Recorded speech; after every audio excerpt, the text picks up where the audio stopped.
Bismillahirrahmanirrahim. Alhamdulillahirabbil alamin.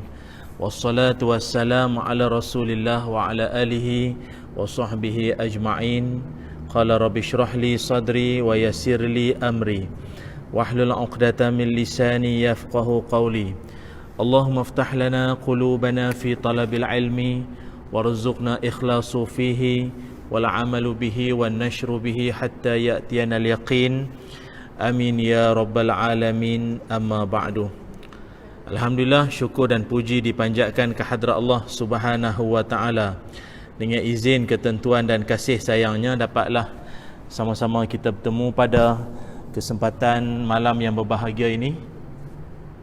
Terima kasih banyak atas undangan pihak Surau Al-Farabi Presin 17. Terima kasih dan mohon maaf atas sedikit kelewatan ketibaan saya ini, dan moga-moga malam ini pertemuan kita akan sama-sama kita perolehi barakah di sisi Allah. Dan kalau nak ikutkan malam ni pun sebenarnya rezeki, tajuk kita pun rezeki, sebab saya pun kalau nak diikutkan dijadualkan semalam dan hari ni saya sepatutnya di Kedah tu pula di Alostak. Jadi kena cancel. 3 program yang dah dibatalkan. Jadi meloponglah kita pun. Allah nak buat taklah bukan apalah, kita pun orang dah biasa ceramah. Tiba tak ada ceramah ni jadi gatal satu badan. Jadi kita pun maklumlah dekat pembantu saya tu, kata tanyalah mana-mana pihak yang masih lagi ada ruang kan, bolehlah kita ni. Dan saya kira rezeki jugalah. Saya pernah sampai lagi yang sini kan. Surau ni pernah sampai sebelum ni. Saya pertama kali ikut sampai. Rezeki lah. Sana cancel, dapat jumpa sini. Macam mana? Dekat lagi? Oh, belakang sikit. Kuat sangat? Oh. Tak dengar? Oh, kena telan ni. Tak boleh Oh, gitu. Baik, muslimin muslimat yang dirahmati Allah sekalian. Geli pula kena bibir ni. Sikit. Okey. Syukur pada Allah Subhanahu wa taala. Malam ini tajuk yang akan kita sama-sama bincangkan, yang akan kita sama-sama sembangkan malam ini, iaitu tentang rezeki di waktu susah. Rezeki di waktu susah. Kenapa kita sebut di waktu susah pun ada rezeki? Kerana pada ketika ini kita semua sedia maklum, dalam tempoh PKP ini atau MCO ini, kita sangat diuji oleh Allah Subhanahu wa taala sejak kemunculan COVID-19 ini. Bukan kita sajalah, dia adalah satu bencana yang bersifat internasional. Hampir ke seluruh negara ke seluruh dunia semuanya merasai apa yang sedang kita lalui ini. Dan lebih membimbangkan pada waktu ini di sebelah utara makin meningkat jumlahnya itu, begitu juga di sebelah Sabah pun. Kita doa pada Allah moga-moga ia cepatlah dikurangkan dan terus dilenyapkan mudah-mudahan. Dan mahu tidak mahu kita pun telah lalui tempoh yang begitu sukar sekali. Di seluruh dunia ada kurang lebih 1.25 bilion pekerja yang sudah terjejas pekerjaan masing-masing. Ada yang dibuang, retrenchment, ada yang diberhentikan kerja, ada yang notis 24 jam, ada yang maknanya ada yang diberikan kata dua, nak kerja tapi gaji separuh atau berhenti je lah. Mana nak dipilih? Jadi sampaikan semua pihak lah terkesan. Hatta kawan-kawan saya di pihak media pun sama.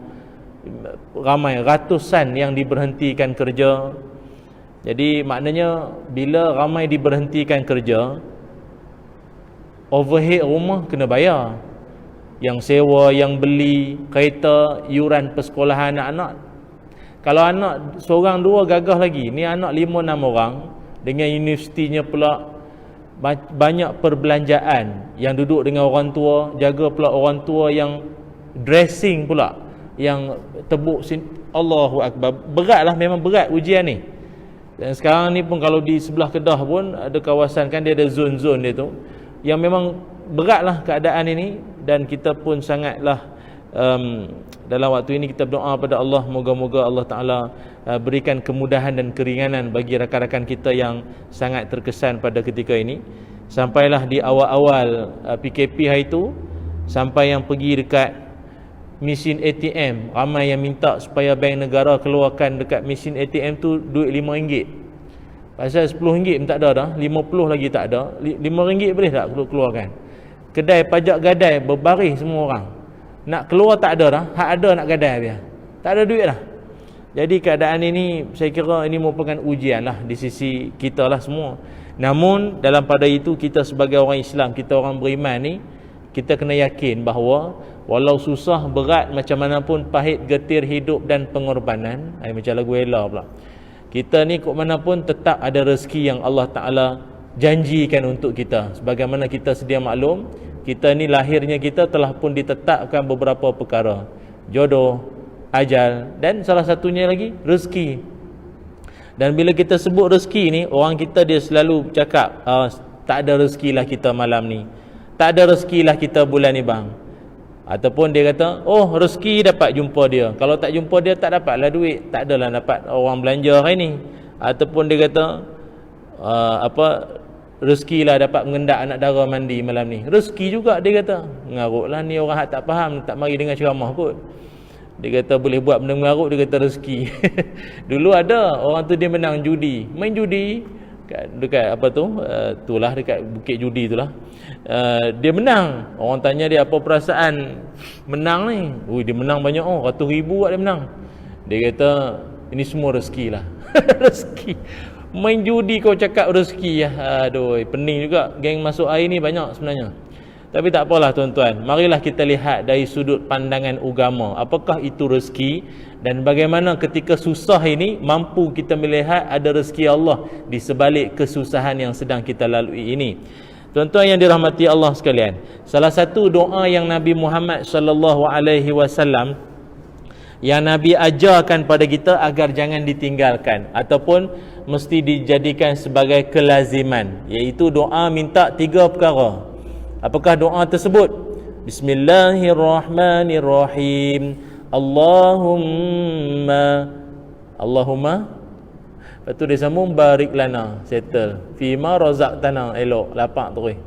Allahumma inni as'aluka ilman nafi'a wa rizqan tayyiba wa amalan mutaqabbala. Amin ya rabbal alamin. Doa minta 3 perkara. Pertama sekali minta supaya beroleh ilmu yang bermanfaat. Dalam dunia ni banyak ilmu, ilmu mencuri, merompak, ilmu nak hack orang, sistem semua. Ilmu macam-macam, ilmu hitam pun ilmu juga.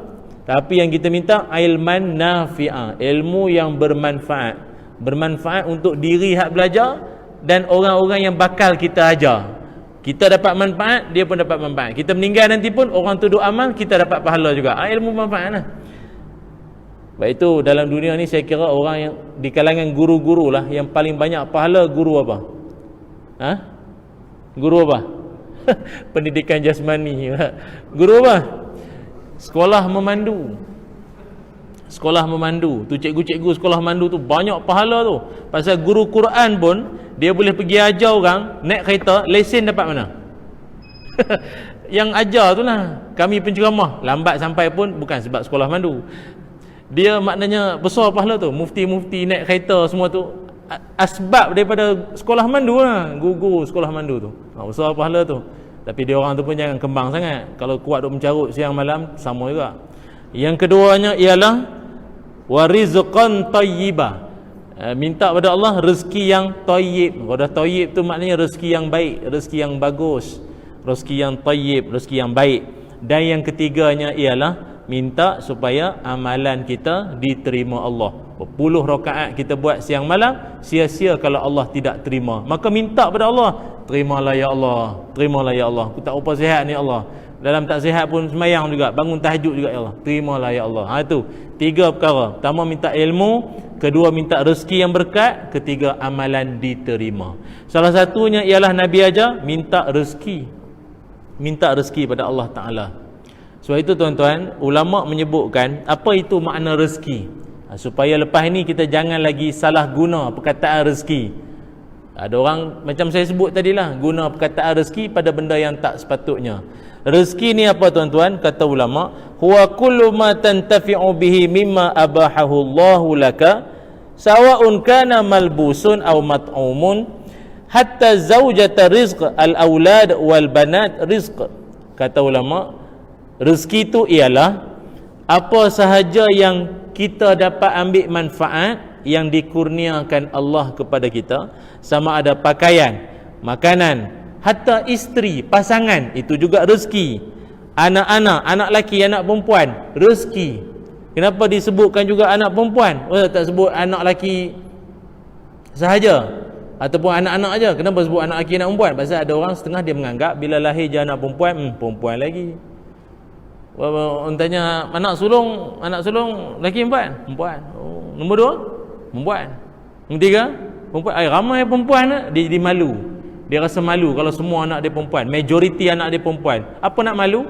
Nabi kita majoriti anak semua perempuan. Majoriti, kebanyakan anak Nabi perempuan. Kan 7 orang tu kebanyakannya adalah perempuan, kebanyakannya. Maka apa nak malu? Malah ada kelebihan siapa-siapa yang ramai anak perempuan ni. Dalam hadis Nabi menyebut, siapa-siapa di kalangan kalian, bapa-bapa lah khususnya, boleh mendidik anak perempuan dia yang berjumlah sama ada seorang, 2 orang maupun lebih, didik sampai jadi wanita solehah, mukminah, perempuan baik punya, maka nanti di akhirat bapaknya dengan aku ini macam dalam syurga. Ini rapat dengan Nabi, jadi jiran Nabi. Kalau dah jiran Nabi tu syurga apa? Paling tinggi. Syurga Firdaus tu bukan senang nak dapat tu, paling tinggi tuan-tuan.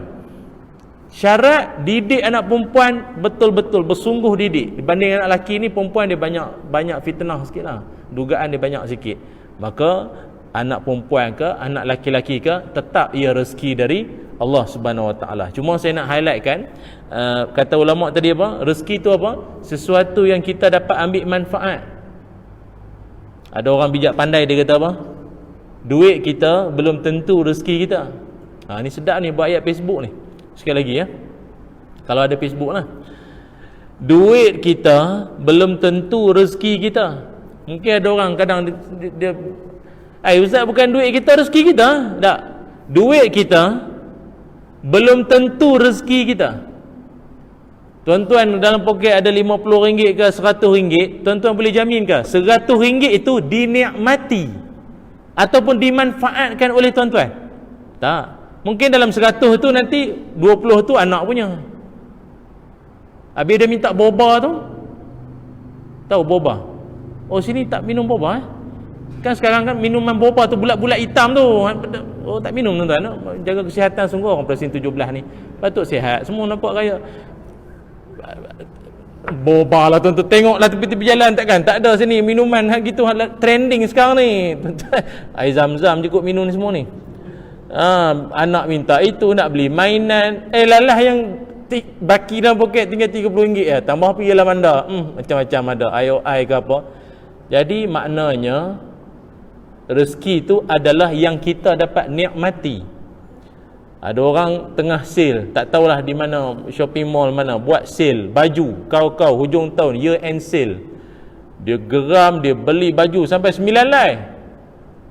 Tak tengok saiz, ambil lu. Kan dia ada happy hour. Ada orang dia memang suka berebut lah. Dia suka berebut. Beli tengah lengang dia tak suka, dia boring, ngantuk. Tengah berebut, bertumbuk tu, yang tu dia suka tu. Saya perhati ada orang memang macam tu, dia suka berebut. Dah ambil 9 lai. Bayar. Saiz tak tengok, ambil lu. Dia balik rumah, dia try. Yang dia boleh pakai 4 lai dia boleh pakai. Dia beli berapa? 9. Yang dia boleh pakai 4. Lagi 5 tu anak buah, anak menakan, anak jiran, anak dia, tak tahu kotlah ada anak tiri ke apa, anak tak tahulah siapa lagi lah. Yang dia boleh pakai 4 lah. Yang lain semua bagi orang. Jadi saya nak tanya tuan-tuan, duit dia yang mana? Yang 9 lai ke yang 4 lai? Duit dia, bukan rezeki dia, duit dia. Duit dia yang mana? Duit dia yang 9 lai itulah, semua dia bayar. Tapi rezeki dia yang mana? Yang 4 itulah. Boleh tuan-tuan? Rezeki dia 4 tu lah. Hak lain-lain tu semua rezeki anak, rezeki jiran, anak buah, anak menasab, yang lain-lain.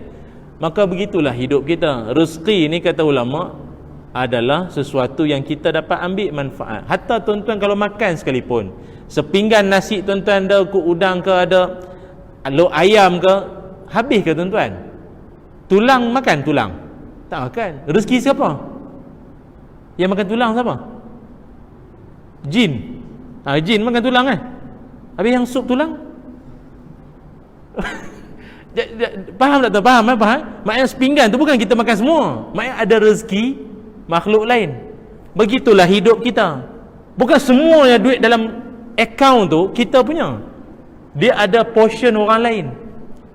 Mungkin barangkali dia duit tu hak masjid sepatutnya, hak asnaf yang patut kita bayar zakat, hak siapa-siapa lagi. Maka orang yang faham tentang konsep rezeki, dia takkan kedekut, dan dia takkan rasa sayang duit melampau.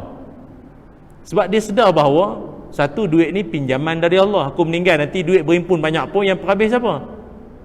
Yang hidup lah. Yang hidup. Orang meninggal mana bawa apa tuan-tuan? 3 perkara Nabi sebut bila orang meninggal. 3 perkara ni ikut dia, tapi balik 2. Yang ikut dia pergi ke kubur siapa tuan-tuan? 3 perkara yang ikut ke kubur. Pertama, ahli keluarga dia. Kedua, harta dia. Ketiga, amalan dia. Ini 3 yang ikut dia pergi ke kubur. Tapi kata Nabi, 3 ikut, 2 balik. 2 balik. Siapa yang balik? Pertama, siapa balik? Harta dia balik. Honda Accord takkan nak parking kat kubur. Pasal tak bawa balik kereta, biarlah dia duduk dengan arwah. Apa berkarat situ, baik balik. Balik harta dia. Payung tika pun bawa balik tu. Patut tika berapa ringgit lah sangat. Dah, tika ambil. Dia suruh balik, buat apa tinggal? Tika pun balik. Lagi siapa lagi balik? Orang rumah jangan cakap lah, sedih tu, drama sekejap ya. Balik dia pun larat nak menunggu. Baliklah kak, tak nak balik, nak teman abang. Allah, berapa bulan lepas tu dapat kad jemputan. Kak hari tu tak boleh, sunyi pula rasa.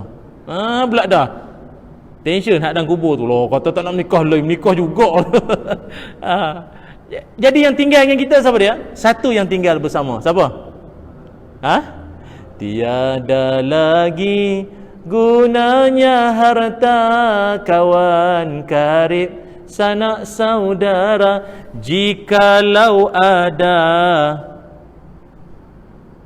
Memang tak hafal lagu tu ya? Oh, ini geng, nampak gaya macam karaoke punya geng. Jikalau ada amal di dunia, itulah hanya pembela kita. Inilah ni, duk kumpul amal, majlis ilmu, duduk-duduk, tolong-tolong, mengimarahkan surau masjid, bersedekah, tolong orang. Inilah amalan yang kita nak kumpul pun. Maka tuan-tuan yang dirahmati Allah, itu juga namanya rezeki. Cuma tuan-tuan semua, rezeki ni juga disebutkan orang bijak pandai bahawa ia termasuk salah satu daripada perkara misteri dalam dunia. Rezeki ni benda misteri juga. Apa antara contoh benda misteri dalam dunia? Pertama sekali, umur dan ajal. Misteri.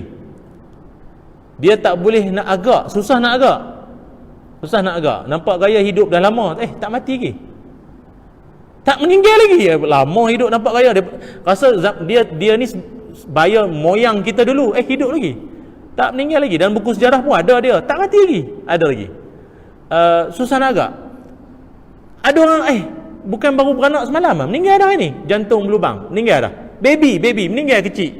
Rasa baby rasa hidup lama lagi? Belum tentu. Sebab itu kalau kita tengok dari sudut umur alam ini, sebagai contoh binatang, arnab ni binatang cergah lah, kuat melompat sana sini. Tapi umur paling panjang arnab 9 tahun. 9 tahun ni paling cergah tu. Kuda kuat berlari, tuan-tuan tengok, kuat berlari, geruguk. Kuat tak kuat dia pun paling panjang umur seekor kuda 25 tahun. 25 tahun lah. Tu pun yang paling senior dah tu. Monyet tuan-tuan, monyet, la ilaha illallah, punya gembira, riang, happy, bergayut sana sini makan buah. Paling panjang umur seekor monyet 40 tahun. 40 tu pun dah memang tok batin dah tu. Taiko, Tailong, Abang Long kawasan dah tu. 40 tahun tu yang paling tua dah tu. 40 tahun paling senior. Paling panjang umur 40. Monyet cergas. Tapi kalau tuan-tuan tengok kura-kura, Allah, jalan tegeh-tegeh tuan-tuan, hujung sana ke hujung sana, entah minggu depan pun sampai hujung. Nah, tapi walau dia jalan perlahan, don't underestimate lah, jangan pandang rendah sangat. Umur seekor kura-kura 150 tahun. Zaman Jepun tu, Jepun balik lah ada lagi dia. Walau dia jalan slow, umur panjang. Jadi moral of the story saya nak bagi tahu kat tuan-tuan, ni tuan-tuan yang duk tengok mana orang-orang duk berjalan sengit tu, tak lama dapat cik ni, tak lama dapat cik ni. Jangan duk pandang macam tu, jangan. Entah hak duk cergah melompat sana sini, meninggal dulu, betul tak? Dia duk kayuh pagi-pagi hujung minggu, duk kayuh basikal tepi Tasik Putrajaya, ini panjang umur. Belum tentu. Entah hak duduk dengan ceramah pejam daripada tadi, entah itu yang hidup lama. Mana tahu dia pejam ya, padahal telinga pasang. Ada tak? Tak ada, semua celik. Okeylah. Itu yang pertama, rahsia umur maupun ajal. Yang kedua, jodoh. Jodoh pun benda misteri juga. Bercinta bagai nak rak dengan orang jauh, dia orang Perlis. Oh, bercinta dengan orang Johor, alamak, utara selatan. Akhir menikah orang belakang rumah. Betul tak tuan-tuan? Pengalaman kot ni, pengalaman ya. Dia kalau tuan-tuan jumpa balik dalam grup WhatsApp reunion, jumpa balik, alamak, ini bapak mentua tak jadi ni, jumpa balik. Itu benda jodoh tu, benda misteri. Yang ketiganya, rezeki. Rezeki ni pun benda misteri. Kadang kita tengok ada orang dia buka kedai restoran, ya Allah, lampu liklak, kita ingat raya. Tak, kedai makan. Oh, dia punya meriahnya dengan, Masya Allah, dia punya nama-nama makanan, menu dia tu, ya Allah, seram kita tengok, nama-nama macam-macam. Main nak tarik perhatian pelanggan. Tak ramai juga orang. Hari makan free yang ramai tu. Kan dia buat pembukaan kan makan free. Hari tu je lah yang ramai. Viral sekejap, lepas tu tak ada orang pergi dah. Larat orang nak makan kambing setiap malam, makan poha kambing setiap malam, tak larat. Dalam hal orang pihak siam ni ada rezeki ni benda susah nak agak. Sebaris orang menega nasi lemak. So orang kita kan macam tu, dia ada sindrom nasi lemak. Kalau seorang nasi lemak, semua nasi lemak baris sampai hujung. Tapi dalam banyak-banyak mesti ada satu dua makcik tu, ramai sikit orang pergi, betul tak? Rezeki, padahal benda sama semua. Benda sama. Ini namanya rezeki tuan-tuan. Sebab itu kita diajarkan bahawa dalam hidup, ingat, bila pandang soal rezeki ini, ada dua perkara penting, jenis-jenis rezeki. Ada rezeki itu yang disebut sebagai rezeki yang nampak, ada jenis rezeki yang tidak nampak. Rezeki yang nampak inilah yang sering menjadi, orang panggil apa, buruan ramai manusia, ataupun yang lebih bersifat material. Apa rezeki yang nampak? Makan, minum, harta, kenderaan, rumah, barang kemas. Bahasa budak sekarang ni kata dapat like dia tu. Dapat like itu pun rezeki dia tu. Bubuh gambar tengok ais limau, 50 like. Rezeki. Ada orang macam tu, dia gambar ais cawan pun ada orang like. Saya tak faham dengan kiamat dah apa ni. Letak gambar orang minta bantuan tu, letak like tu gagah lagi lah. Saya baru selesai semayang Jumaat ke apa, okey lagi lah. Ini letak gambar tengok ais limau, 50 like. Sedapnya Kak Nen ni lih lanja tak yang komen tu. Agak tak ada kerja lah. Tak apalah nak buat ya. Pertama sekali rezeki yang nampak, makan, minum, harta, kenderaan, rumah, barang kemas yang saya sebut tadi. Tapi jangan lupa tuan-tuan, ada satu lagi, dia juga rezeki, tapi namanya rezeki yang tidak nampak. Apa rezeki tak nampak? Dia tak nampak tapi dapat dirasai. Rezeki yang tidak nampak ini, dia rezeki juga. Ilmu, kasih sayang, kesetiaan pasangan, cinta, persahabatan, kesihatan, ketenangan, tidur yang lena, selera pasangan. Ini rezeki tuan-tuan. Yang ramai dia tak boleh nak diukur berdasarkan grade jawatan kerja kerajaan, tak boleh.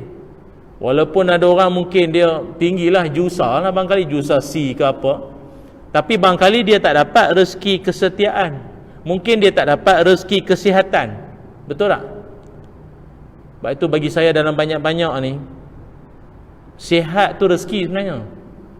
Betul tak tuan-tuan? Saya boleh rumuskan begini. Orang yang sihat adalah orang yang kaya sebenarnya. Siapa sihat, itulah orang kaya. Sebab orang kaya belum tentu sihat. Sihat tak boleh dibeli. Yang boleh dibeli ubat. Ubat belum tentu sihat. Ada orang sepanjang hidup kena bergantung dengan ubat, tu tak? Tak sihat juga. Jadi syukurlah tuan-tuan dapat duduk tegak dengar ceramah ni pun, mata kelipok-kelipok ni. Tanda sihat lah tu, tanda sihat. Saya pernah ceramah dengan orang, apa nama tu, Allahumma salli ala Muhammad, pusat jagaan orang tua-tua ni. Masa saya ceramah tu ada yang baring. Pusat jagaan orang tua-tua, nursery tu, orang tua-tua, tebuk lubang ni tebuk leher ni, ada yang tak tampai sini, ada yang backsaw belakang, berlubang belakang. Jadi saya tanyalah penganjur tu, tajuk apa ni saya nak ceramah dia orang ni? Tak, kalau tuan-tuan lah nak ceramah dengan orang tua-tua macam tu, yang dah ditinggalkan anak-anak tu, nak ceramah tajuk apa? Pulanglah ke barzah. Dah memang pun dah tak lama dah nampak tu. Jadi tajuk apa tuan-tuan? Nak motivasi. Motivasi apa, dah baring mata sekali-sekala celik tu. Saya pun, ustaz bagilah nasihat, ceritalah apa-apa syurga ke, biar dia seronok mati sikit. Saya pun ceramah je lah kan, tak sampai sejam pun tu pun gagah dah tu, tak tahu nak cerita apa. Tak gelak, senyap. Adalah seorang pakcik tu sekali-sekala dia Allah, tu pun pekak, tu pun hak gelak tu pekak. Maknanya tak tahulah apa yang digelak tu, jaga hati ke apa tak tahu. Jadi gitulah tuan-tuan. Jadi maknanya sihat ni rezeki tuan-tuan, sihat ni rezeki. Maknanya kalau orang-orang yang banyak duit sekalipun, dia tak dapat menikmati naik kapal terbang tuan-tuan.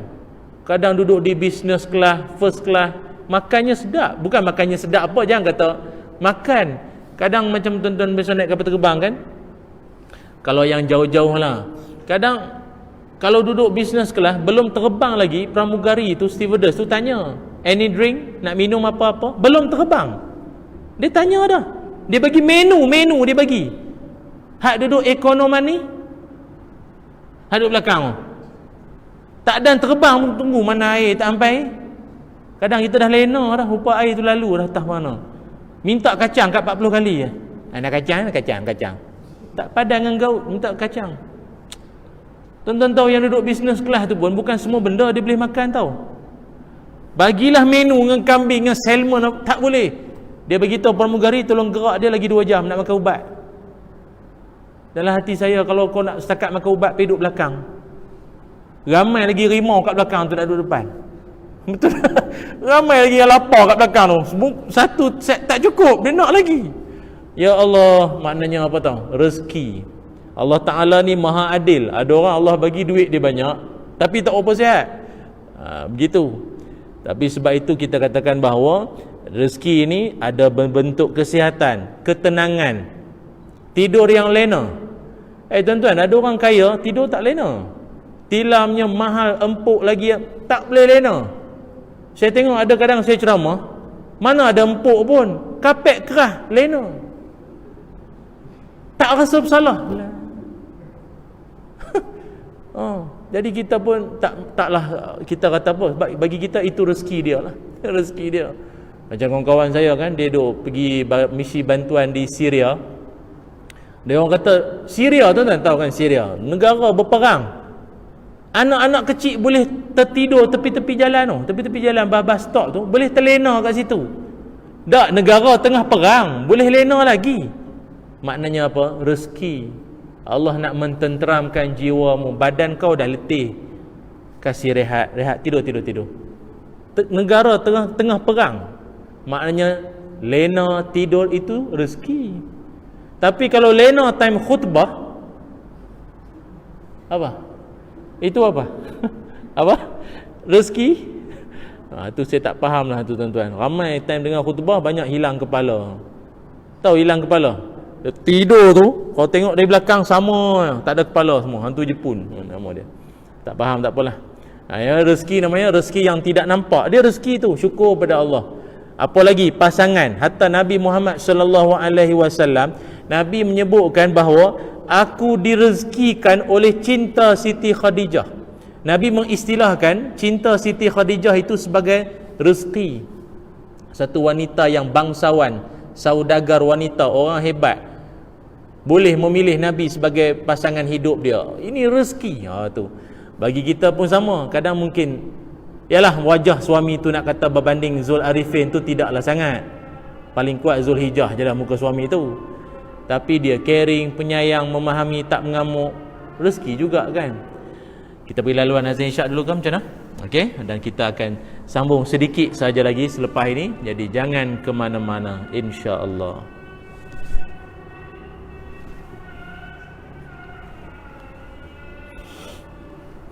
Allah.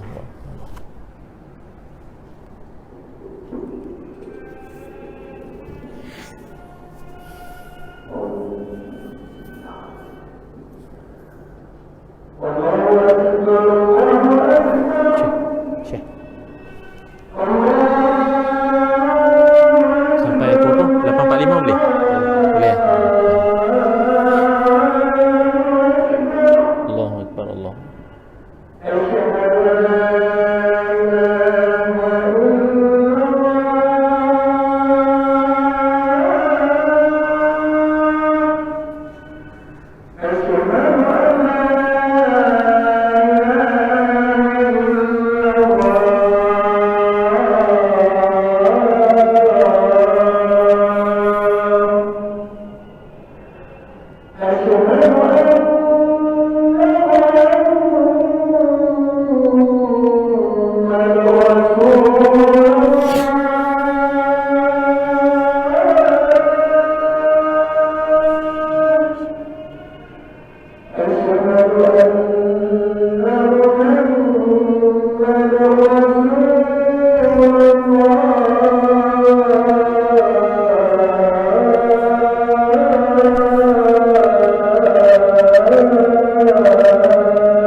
هذه الدعوة التامة والصلاة القائمة آت سيدنا محمد الوسيلة والفضيلة والشرف والدرجة عالية رفيعة وبعث مقام محمود الذي وعدته إنك لا تخلف الميعاد. Alhamdulillah, muslimin muslimat yang dirahmati Allah sekalian, kita menyambung perbincangan kita tentang rezeki di waktu susah. Baik, tadi kita sebut berkait tentang rezeki yang nampak dan rezeki yang tidak nampak tapi dia dapat dirasai. Begitulah juga persahabatan. Persahabatan ni juga merupakan satu rezeki. Maknanya kalau kita dapat bertemu dengan sahabat-sahabat yang baik, orang-orang kawan-kawan yang baik-baik itu, dia juga rezeki. Rezeki kerana apa? Kelak nanti di syurga, dia adalah antara orang yang dia akan boleh jadi pemberi syafaat pada kita. Jadi kalau tuan-tuan belajar berkait tentang syafaat ini, yang boleh bagi syafaat tu banyak. Pertama, Allah Ta'ala lah pemegang syafaat yang paling besar. Kedua, malaikat yang boleh bagi syafaat. Ketiga, Nabi Muhammad sallallahu alaihi wasallam. Dan antaranya juga yang boleh bagi syafaat iaitu Orang mukmin sesama mukmin. Orang beriman sama orang beriman. Dia dah masuk syurga dah. Maknanya nama dia dalam sistem tu ahli syurga dah. Tapi dia cari dalam syurga tak ada pula kawan-kawan kita geng-geng presin berapa ni. Tak jumpa. Dia minta pada Allah tu. Dia minta pada Allah. Kawan-kawan dia yang tak, kalau dah tak ada dalam syurga, duduk mana lagi? Dia minta pada Allah dan diperkenankan. Maka kita kena duduk kawan dengan orang baik-baik ni ramai sikit. Sebab itu kalau dulu-dulu orang jumpa tok-tok syekh, orang alim, dia orang akan minta tolong doa. Syekh tolonglah doa sikit lah. Tak pun tok syekh nanti kalau masuk syurga dulu kan tak jumpa saya, screenshot lah muka ni, ingat. Tolong ejah-ejah sikit lah kan. Masuk syurga sekali yang dulu kan. Dia minta tolong-tolong lah. Orang sekarang tak ada, minta tok syekh minta bergambar, dia tak minta doa lah kan. Tapi tak apalah. Jadi penting persahabatan dengan orang baik-baik ni perlu. Sebab dia akan jadi penjamin kita nanti kelak di akhirat. Sampai ke sana tu, bahasa budak sekarang til jannah lah, sampai syurga. Sampai syurga kita punya rezeki persahabatan, bukan berakhir di dunia saja. Tapi tuan-tuan yang dirahmati Allah sekalian, Allah Ta'ala Maha Penyayang. Rezeki antara kita ini berbeza. Kenapa hikmahnya itu? Supaya Allah nak kita saling tolong-menolong, bantu-membantu sesama kita. Ada orang Allah bagi dia kaya, banyak duit, tapi dia banyak penyakit. Banyak penyakit. Adalah kurang dia tu. Dalam dunia juga ada orang dia miskin, tapi sihat. Tapi duit tak apa adalah, sihat, tapi dia sihat. Badan dia sihat. Tapi ada orang hartanya banyak, tapi tak ada anak. Kan? Lalah ambil anak angkat ya. Tak ada anak, bertahun dah kahwin. Kata lekat juga hari tu, gugur pula. Berbelas tahun kahwin, lekat tapi gugur pula. Tapi dia kaya, buat itu buat ini, tak ada juga. Ada orang harta tak ada, tapi anak kat 15 orang. Dalam periuk, dalam tiai bawah almari, ramai anak dia, penuh. Jadi itu rezeki, tuan-tuan tengok kan, orang susah-susah tu kan. Tak payah kata orang susah lah. Kawan-kawan saya tu masa pergi kem-kem pelarian tu, dah kemah-kemah tu, ada je lah yang beranak. Dah duduk dalam kemah ni, bukan dalam hotel. Jadi kita pun tak tahulah bila aktiviti co-curriculum tu berlangsung. Bahasa senang faham lah ya. Dalam kemah kau beranak tu kira hebat ni. Maknanya gitulah ceritanya ya. Rezeki ada je lah. Dalam susah-susah pun kau sempat beranak ni, kira rezeki di waktu susah. Itulah tajuknya itu. Maka tuan-tuan, izinkanlah saya di ujung-ujung ni nak sebutkan kepada tuan-tuan, apakah jenis-jenis rezeki yang Allah Ta'ala telah pun sediakan untuk hamba-hambanya. Tetapi memandangkan masa yang terbatas ini, saya sebutlah mana yang sempat. Pertama sekali, ada rezeki Allah yang disebut sebagai rezeki yang telah Allah jamin. Bila sebut rezeki Allah yang telah dijamin ini, tuan-tuan boleh rujuk surah Hud ayat 6. وَمَا مِن دَابَّةٍ فِي الْأَرْضِ إِلَّا عَلَى اللَّهِ رِزْقُهَا ila akhiril ayah. Kata Allah, tidak ada yang melata di atas muka bumi ini kecuali telah pun dijamin rezekinya. Kalau kata melata ni maknanya bukan setakat binatang-binatang melata, apa kucing ke, lipas ke apa. Hatta kita manusia ni pun, muslim, non-muslim, binatang, haiwan, semua dah ada rezekinya. Ada rezekinya dah. Maknanya kalau kita manusia ni, yang paling basic sekali, paling asas, paling-paling pun ada apa? Nasi ke, telur goreng ke, air kosong ke, sayur ke, ikan. Kurang-kurang adalah benda tu. Kalau nak lebih lagi, teringin sarapan kita pizza boleh? Pizza Hut pula begini. Kita nak ada cheese lebih sikit. Yang tu kena usaha lebih sikit. Dia tak termasuk yang tadi ni. Yang nak lebih tu, usaha kena lebih.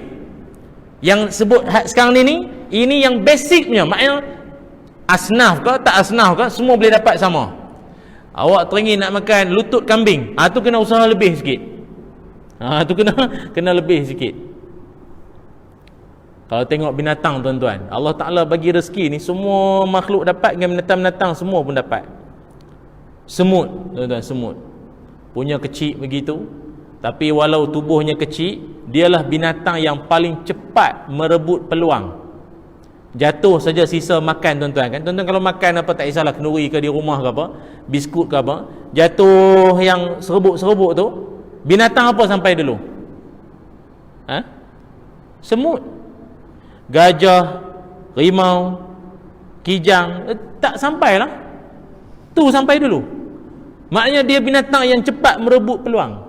Bukan tak ada binatang tu dalam dunia ni, ada, tapi tak sampai-sampai. Yang kecil tu sampai dulu. Maknanya dia binatang yang hebat. Allah Ta'ala bagi kelebihan pada dia, bijak merebut peluang. Walaupun sekecil je, angkut lah. Kadang dia angkut tu benda tu 3 kali ganda berat pada badan dia lagi. Tak ada pula sakit pinggang, slip disc, tak ada. Semut. Apa lagi binatang? Nyamuk. Tuan-tuan tahu tak nyamuk ni rezeki dia apa? Darah kita. Darah kita tu adalah rezeki dia. Tapi bukan main payah tuan-tuan, rezeki di waktu susah. Susah dia nak dapat nyamuk, nak dapat darah kita, bukan main payah. Banyak musuh-musuh di sekeliling dia. Jabat Kesihatan, Fumakila, Shiltok, Kelambu, Fogging, paling kurang penampar. Tapi tetap ada rezeki untuk nyamuk, betul tak? Ni bagi orang yang berfikir. Walau payah-payah dia pun tetap ada rezeki untuk dia. Tuan-tuan marahkan dia sangat pun, itu rezeki dia. Darah kita tu rezeki dia, kena faham. Habis tu Ustaz, biar je lah macam mana? Tidaklah sampai begitu. Tapi nak bagi tahunya, dalam dunia ni ada rezeki untuk makhluk lain dalam dunia kita. Tu yang pertama, rezeki yang telah dijamin. Yang kedua, ada rezeki kerana usaha ataupun berdasarkan usaha kita. Tadi yang pertama yang telah pun dijamin oleh Allah. Yang kedua, rezeki kerana usaha kita. Lebih kau usaha, lebihlah kau dapat. Surah An-Najmi ayat 39. Wa an laysa lil insani illa ma sa'a, kata Allah. Tidaklah manusia itu mendapat rezeki kecuali apa yang diusahakannya. Bila kata insan di sini, tak semestinya orang Islam saja.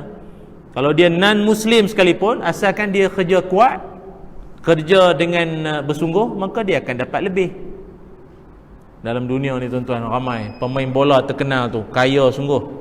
Cristiano Ronaldo dos Santos Aveiro, nama penuh dia lah. Dia punya, tuan-tuan sajalah sembang, tuan-tuan tahu gaji dia berapa tuan-tuan? Gaji dia main bola. Kita main bola, orang rumah mengamuk bila nak balik. Dia main bola, gaji besar. Gaji dia main bola ni tuan-tuan, setahun gaji dia 150 juta USD dolar.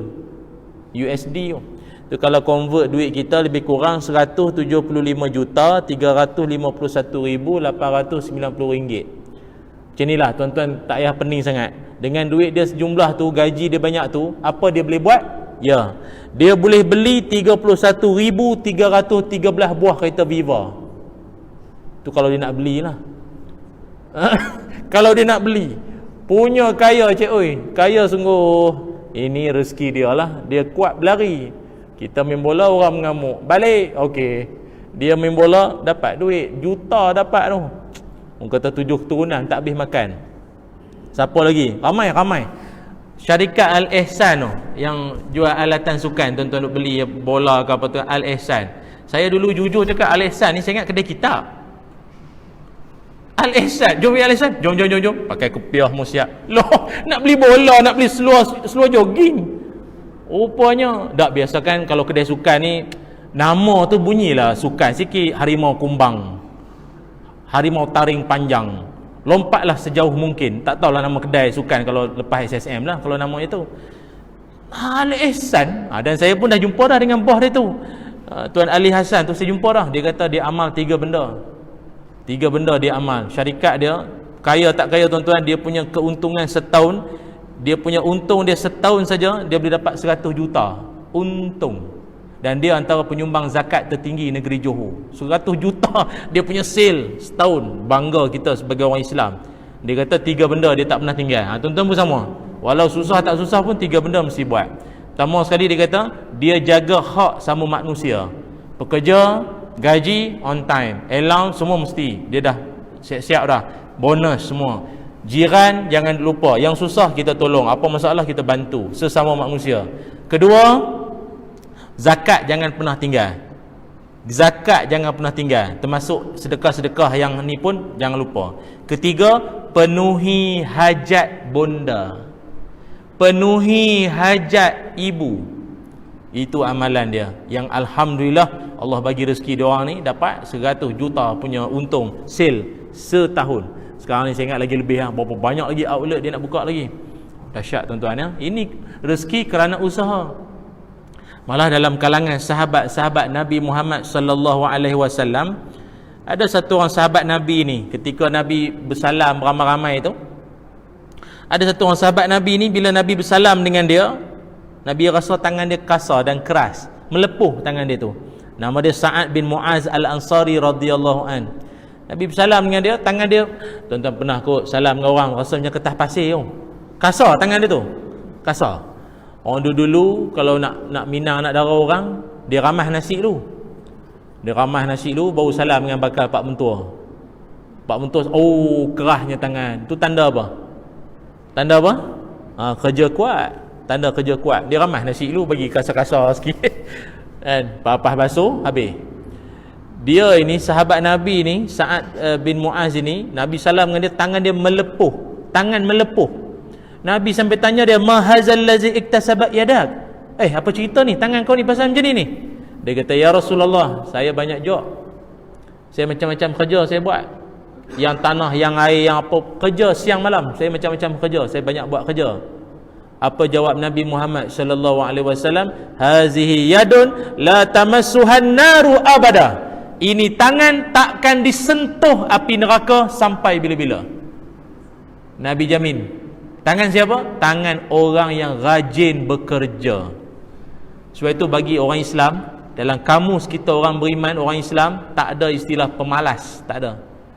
Kena buang kerja ke, cari kerja lain. Apa dalam dunia dah tak ada kerja sangat ke apa? Berapa ramai anak-anak muda kita diberhentikan kerja. Tak apalah. Tu Grab food, food panda. Buat.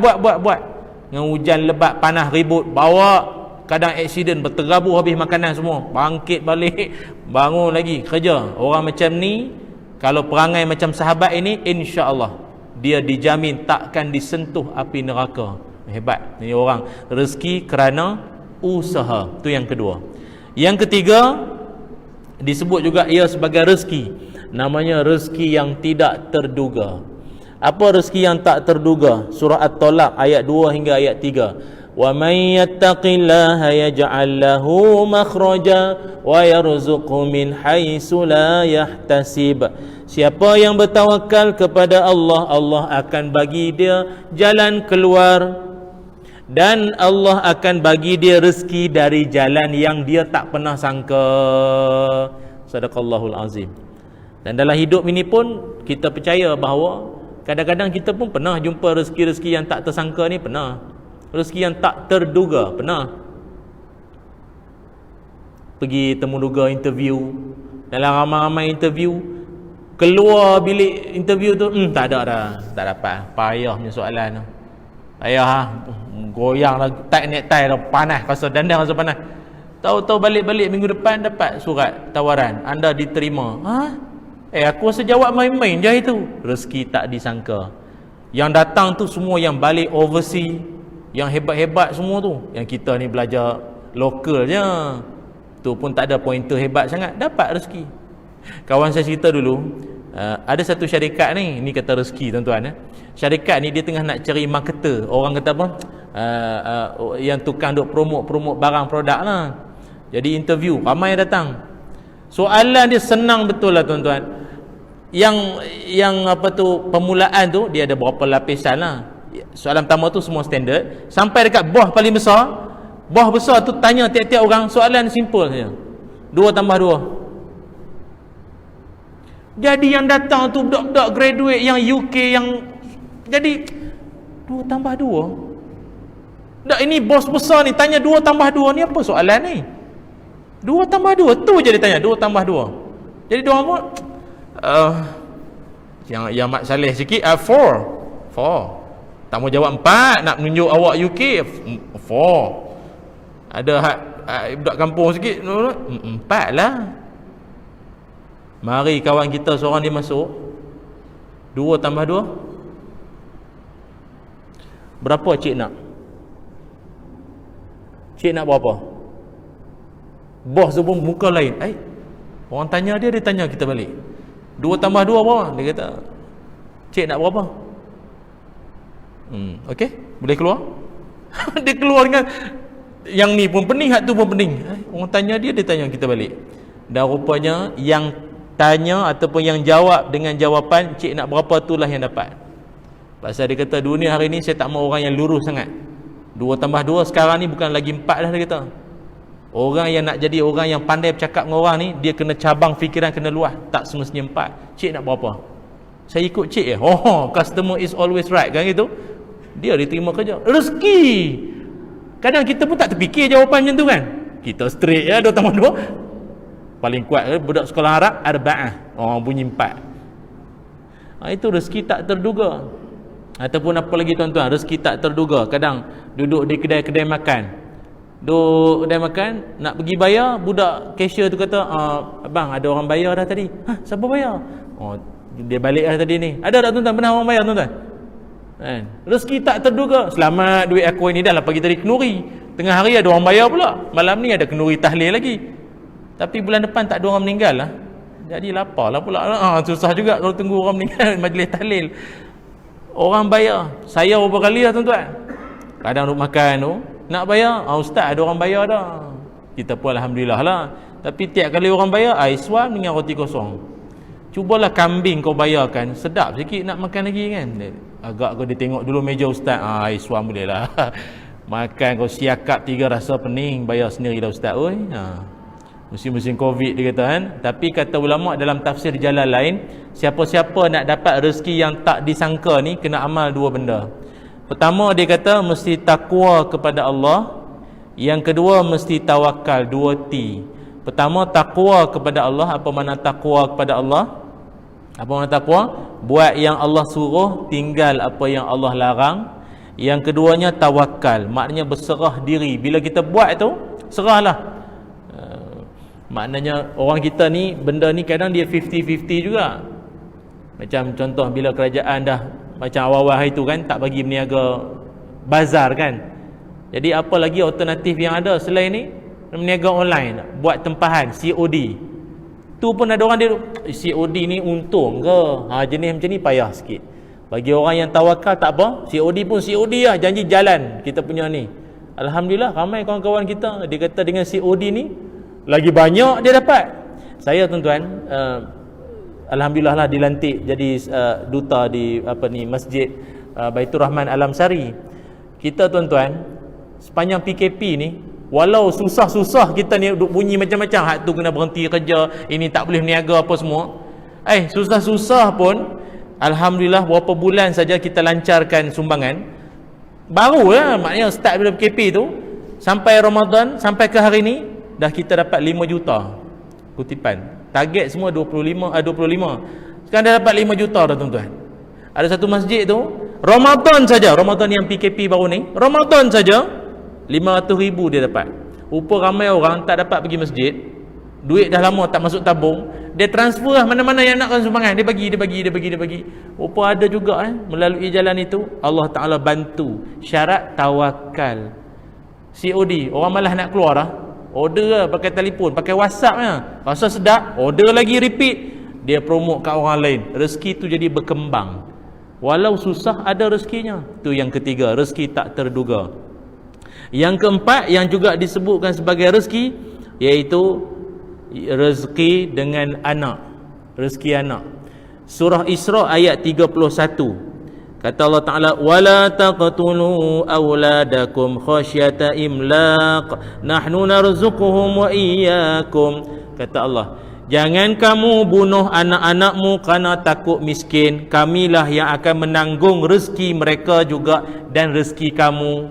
Surah Isra ayat 31. Allah Ta'ala bagi tahu dalam ayat ini, jangan bunuh anak. Orang dulu bila makin bertambah anak, dia risau perbelanjaan makin bertambah. Jadi dia takut punya pasal dia bunuh anak dia. Jangan. Setiap anak tu dia ada rezeki dia. Dia ada rezeki dia bersama dengan kelahiran dia tu, ada rezeki dia. Tuan-tuan bayang kita ni, semua kita ni, setiap orang ni ada rezekinya.